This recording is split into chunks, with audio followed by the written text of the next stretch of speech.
歼35请求降落。哎呀，别光顾着在天上飞，看看这底盘藏着的机械结构。本体可是台双形态机甲，喜完社从第一代运20的大而松垮，到第二代歼20交往过正的紧到废手。今天这第三弹带合金骨架还能变形的歼35穷胜，咱们这卷王到底是进化还是翻车？先看下基础配置，这台模型分为109元的普通版，一共16块板件，以及咱们手里这台129元的进阶版，一共18块板件。进阶版主要是多了一套武器板件。话说这说明书和水贴感觉挺素的。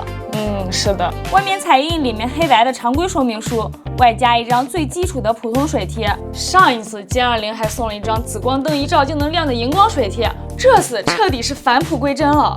换个角度想，100元出头的成本是死的，没在花里胡哨的地方下功夫，说明成本全砸在了机体本身。上手第一感觉沉，非常扎实。它内部用的是泡沫材质加上实打实的11处锌合金预组装骨架，单体重量达到了400多克。而且这次关节的调教，终于在松垮和废手之间找到了平衡。你看它的手臂，平举和上抬的范围非常大，阻尼感极其舒适。腿部的双段屈膝表现的也很好，而且当你弯曲膝盖的时候，它的膝盖外甲是有一段联动结构的。不过在这个价位，可动性已经完全没毛病了。但我刚才把玩的时候，发现它的腰部可动非常奇葩，因为变形结构的干涉，它的腰部可动极其特别。它的胸腹关节可以进行极其夸张的90度后仰。好家伙，啾啾力！那前倾呢？完全无法前倾，幅度基本为0。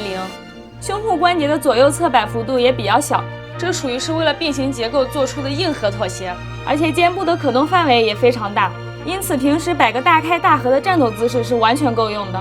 除了骨架，你看胸口这里的透明盖板是可以打开的，里面还能塞进去一个附带的驾驶员。同样战机的机头部分也可以。这互动感确实不错。大家注意看，这个透明盖板非常的松，稍微碰一下或者翻转一下，可能就会晃动。把玩的时候一定要稍微留点神，我们的驾驶员就是这样消失的。小白，你走的好惨呐！好了，我们继续看。这次直接标配了头部磁控灯组，不用拿指甲去抠什么微型开关，拿磁铁这么一扫，眼睛监视器瞬间点亮。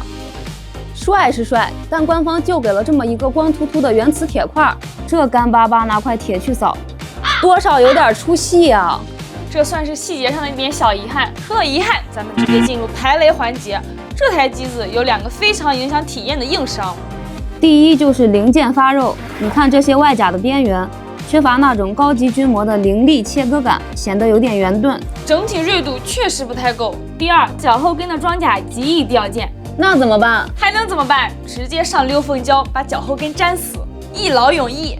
虽然细节上有小毛病，但这台机子的挂载玩法绝对是一本满足。把这巨大的飞翼背包往身后一挂，这浓浓的强袭高达空战型即视感立马就出来了。而且它全身预留了大量的通用接口，武器玩法十分多样。比如呢？这也是全机最帅的武器配置。比如这4枚3连装火箭弹，你不仅可以把它挂在小腿外侧，甚至可以直接插在手背上，变成霸气的万步炮。2把大狙也可以连装在背包上，作为主炮使用。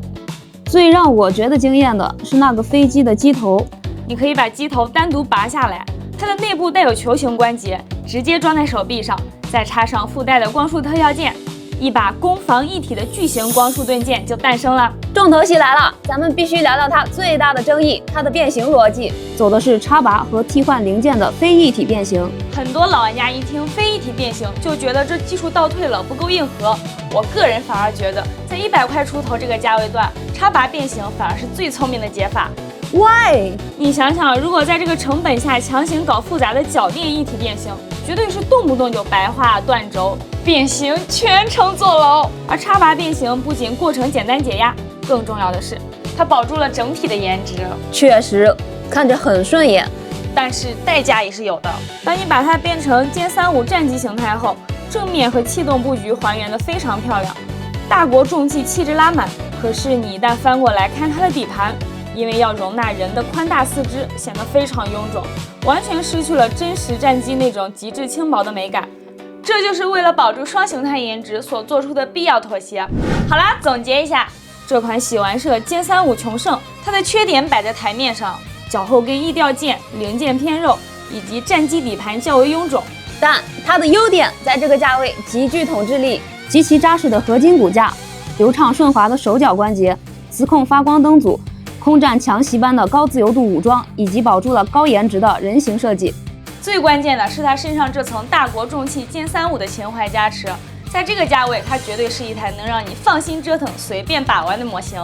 闭眼冲！本期评测就到这里，关于这台歼35，你们怎么看？觉得厂家够不够诚意？欢迎在评论区留下你们的看法。我们下期奥特评测不见不散，拜拜。